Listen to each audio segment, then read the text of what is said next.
Welcome to the Fit Dad Nation podcast, forging strong fathers and raising a stronger generation.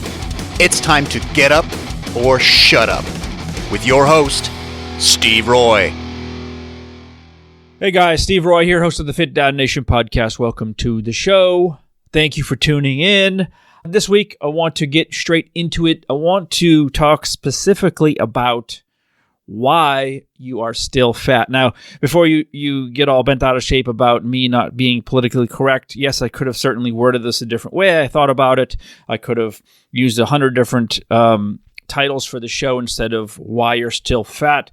But honestly, that's just not how I choose to do things. If you follow me on social, if you know anything about my business, there's just so much ass kissing and so much bullshit out there. People tiptoeing around the issues that really need to be spoken about. And everybody's worried about hurting everybody's feelings. And honestly, I don't give a shit about that stuff. I just don't. And so, yeah, let's just be brutally honest about why you're fat.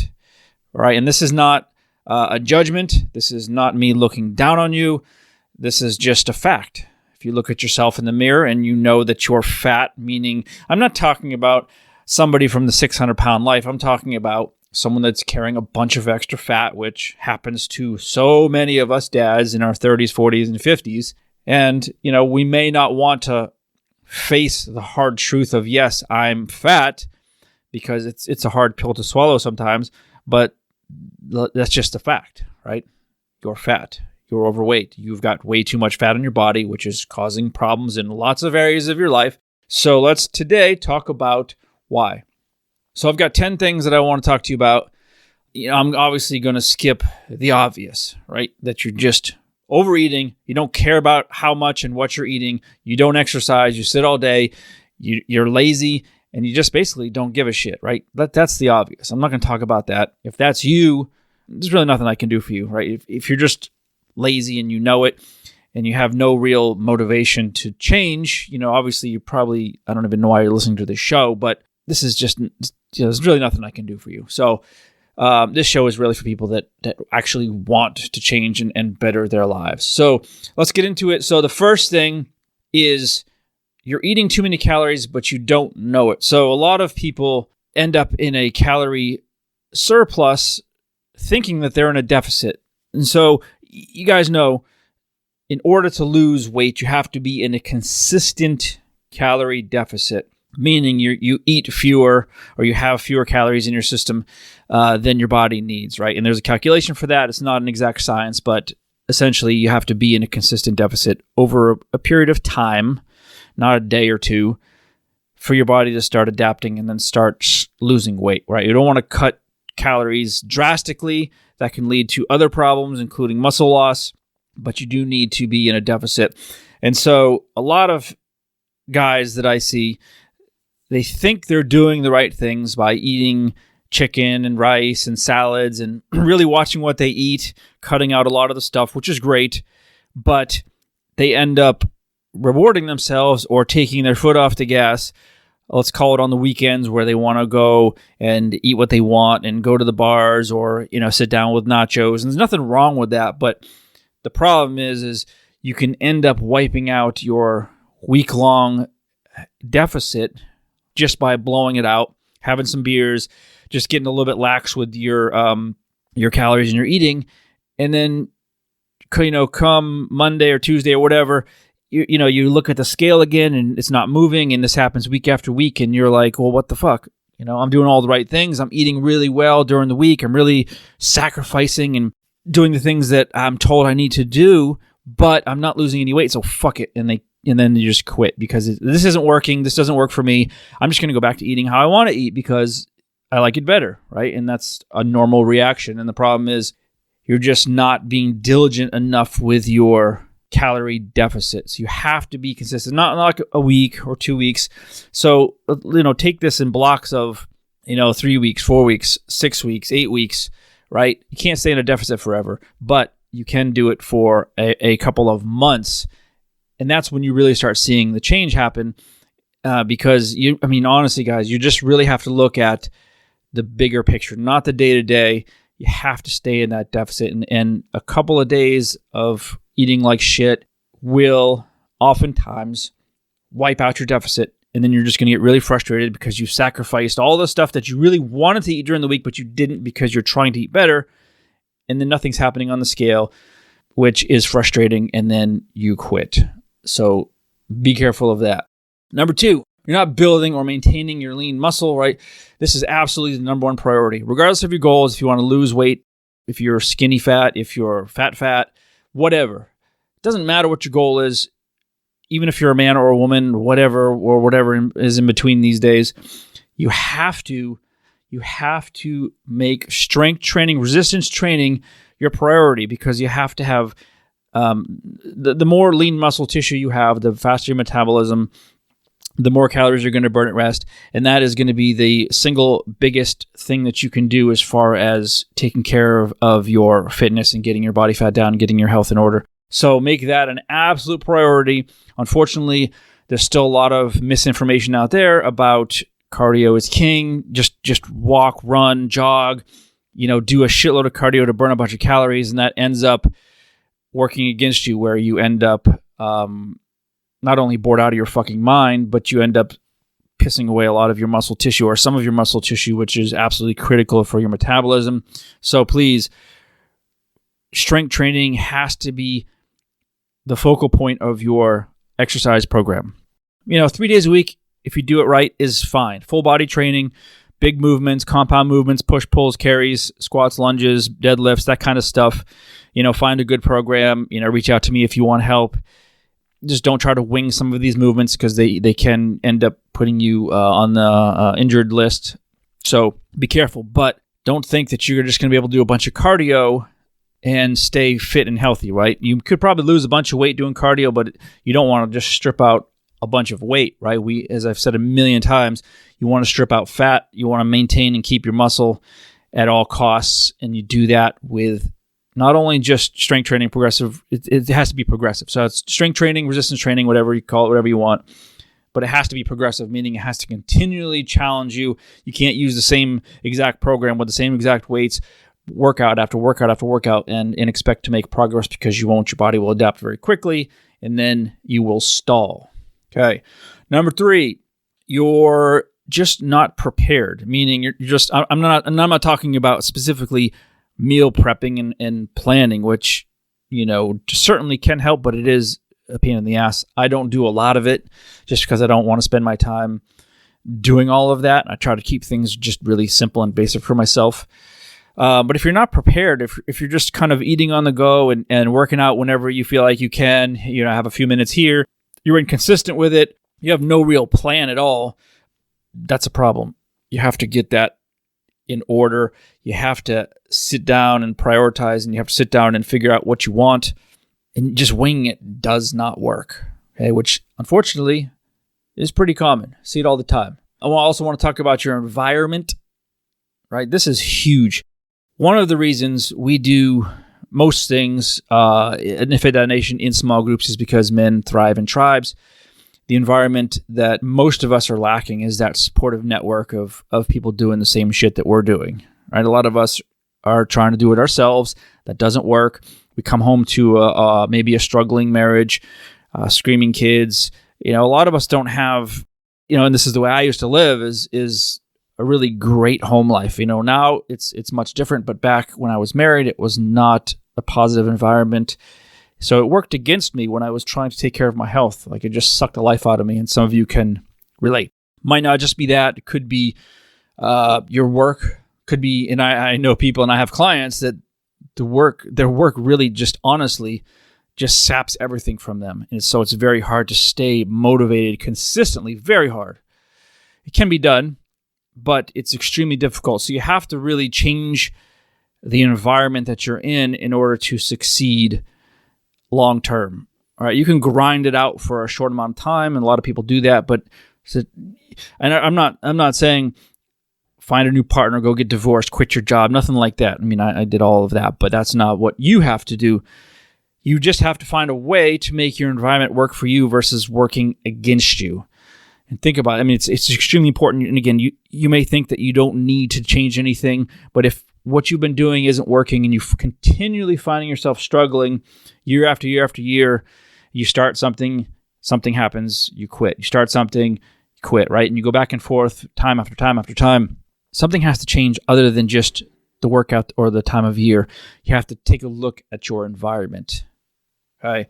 Next up, something that a lot of us struggle with, including myself, is emotional eating, and really learning your triggers on what's causing you to put food in your mouth. And let's be honest, most times when we're emotionally eating or eating late at night, which is an emotion, we sit down on the couch or we get in bed or whatever it is, and that time of night rolls in and you want something sweet, you want something salty, something in your mind says, I need to have this. And for me, a lot of times it's something salty. It's like cheese and crackers or something like that, chips and dip. I want that late at night. And so that's not me being hungry. That's just me, my brain saying, hey, you had dinner a couple hours ago. Now you need something else. And what I found, one of the best tools that I found, and I use it a lot with myself and with clients, is intermittent fasting. You're just setting a window of time where you say, okay, I'm not going to be eating between whatever it is, 8 o'clock at night and whatever, 8 o'clock the next morning or 12 o'clock the next afternoon, right? A block of time, which if you can absolutely commit to it, you'll see a big difference quickly. I'm not talking about the scale, but in your mentality and in the mindfulness you have towards what you're eating and why. Extremely important to try this if you're struggling at night with junking, snacking, overeating, grabbing, whatever. If that's a problem for you, again, there's nothing wrong. If you're happy with it, go ahead. I don't care. But if it's holding back your results, causing problems for you when it comes to trying to lose weight because you can't seem to control what's going in your mouth after 8 or 9 or 10 o'clock at night, give intermittent fasting a try. Try it for 3 weeks. 3 weeks straight. Block out a time. Try 16 hours of fasting, 8 hours of eating. Whatever, obviously you're going to use your sleep period as part of the fasting time and see how that goes. And I honestly believe that if you do it properly and you actually are consistent with it every day, you'll notice a huge difference in how you're viewing what you're eating. Next up, I will say, and I mentioned this a little bit earlier, but not having a plan and just kind of hoping things work out for you, which a lot of people do. Okay, you kind of guess at how many calories you need. You're jumping into random workouts you see on YouTube, using apps that you think are going to help you with workouts, and you don't have no real specific goal. You have no real set plan. You're just kind of going through the motions of, well, I'm eating pretty healthy, and I'm working out when I can, and I feel like I'm doing pretty good, right? And there's nothing wrong with those things. Those are all wins in their own regards. But if you're not losing weight consistently, or you're gaining a few, losing a few, gaining a few, losing a few, right? That's not working. So find some help. Find, whatever it is. Obviously, you guys know there's absolutely no shortage of information, programs, diets, coaches, all that shit, right? I'm happy to help you if you're looking for a coach, if you're looking for a group, whatever. You can always reach out to me. I'll do my best to help you. If I can't help you, I'll send you to somebody I think that can. But just hopping around different things and hoping it works out. It does work sometimes, sure. It can work, but usually it doesn't. So I wouldn't suggest trying that, especially as a guy, in your 40s and 50s when you're not a 22-year-old kid anymore, where you have years and years and years to do trial and error. You don't. Every year that goes by that you're not getting better, that you're not changing your body, you're getting worse. You're getting fatter. It's going to be harder for you to lose weight. It's going to be harder for you to stay in shape. Seriously, find something that works. Find something that you can really get into consistently, that's structured, and then give it a go. A couple more things here. So I think this is the 8th thing I want to talk about here. So chasing short-term wins. So nothing wrong with small steps. I encourage it, actually. A small win every day, nothing wrong with that. But the problem is too many people are only concerned with short-term victories. I want to lose 5 pounds. I want to lose 10 pounds. I want to do this or that. And again, I'm not here to beat you up and say that's wrong, because it's not. But, cutting all your carbs for a couple of weeks or a month, trying to lose that 10 pounds makes no fucking sense, right? Why? Think about that. Why would you want to do that? What's the value in you losing 10 pounds if, number one, you've had to sacrifice most of the things you love, anything that has carbs, carbs are delicious, right? For the sake of 10 pounds that as soon as you start eating carbs again are going to come back. Like, that makes no sense, but people do it all the time. So you have to think about that. I want you to think about your fitness, your health, your body as a long-term investment. And so just doing the right things consistently, slowly, boringly, that's how you make progress. That's how you win. That's it. That's not sexy. That's not going to sell. That's not going to show up in your Instagram feed. But that's really what you need. I mean, I'm serious. That's it. Just forget the short term. Think long term. This is your life. I mean, this is your life, man. This is all you have. You have to start thinking about that and stop chasing the bullshit that's out there. Next up, I'll say that, I want to talk about your lifestyle. In my opinion, if you're still fat, your lifestyle in some aspect is broken, meaning you're not sleeping well, you're not sleeping enough. You're living on sugar and or caffeine. You've got, a ton of stress. You're sitting way too much. You're sucking down sodas and the wrong shit. You're unhappy in some part of your life or all of your life. You're apathetic towards certain things. Okay, you have to look at, again, your lifestyle. You can't just go to the gym for 45 minutes a day, clean up your diet a little bit, but have a shit quality of life and as far in terms of healthy, and think that it's going to work, because it's not. You can't just cover up a really busted lifestyle with a couple of workouts and some broccoli and chicken. It's just not going to work. You have to look at everything, right? To me, happiness and quality of life is at the top of my list. Okay, absolutely. And yes, once you start working out consistently and you start eating better foods and start feeling better, yes, you'll start to feel better. Yeah, you start to be happier. These things work in cycles. Absolutely. But you have to look at the stuff, the small stuff. Are you getting outside enough and getting enough vitamin D and fresh air? Are you actually getting enough sleep, right? Are you stressed beyond belief in some part of your life? All of these things can really affect you in areas that you don't even see. And obviously, I'll say that it's very hard for us as busy dads to have all of these boxes checked all the time. It's not going to happen. I mean, I don't think I've ever had a client in my entire life, or myself personally, that have had all of those things really, really dialed in for months and months and months or years. There's just too much shit that gets in the way. But you have to look at how many of those things you can take care of. And each of those we could go into in great detail. Some of these issues I've actually done specific shows on.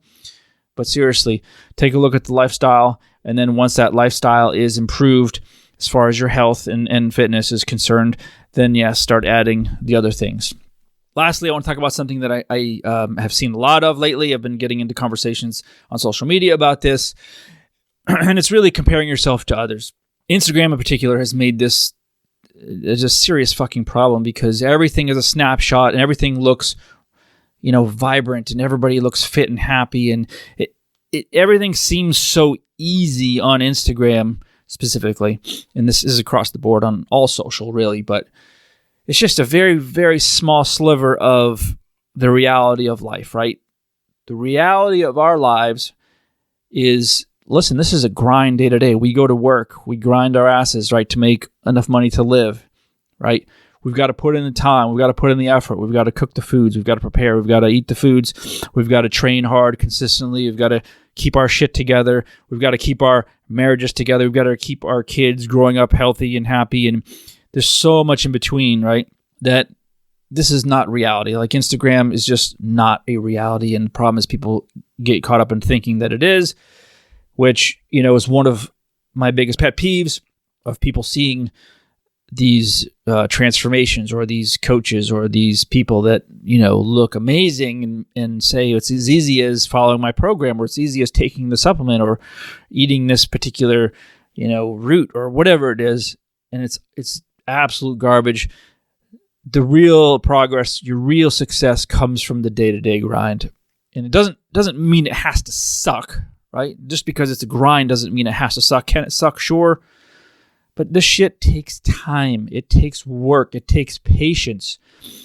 And you just have to look at it. I mean, you have to do the hard shit over and over until you get results. The stuff that you don't want to do. Okay, you can't just get on Instagram, see some pretty cool testimonials, throw it on your credit card, order some supplements, order a 90-day program, and think that all of your fat problems are going to be solved, right? It's not how it works. Just keep this in mind.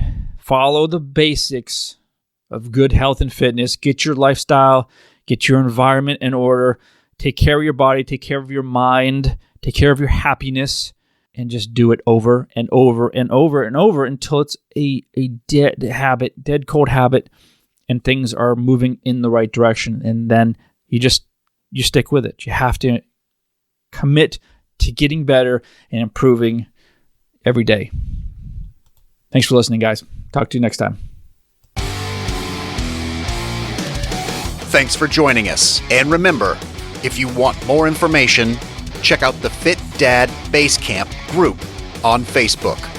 And don't forget to stop by fitdadnation.com. Until next time, keep kicking ass and taking the next step. You can do this, Dad.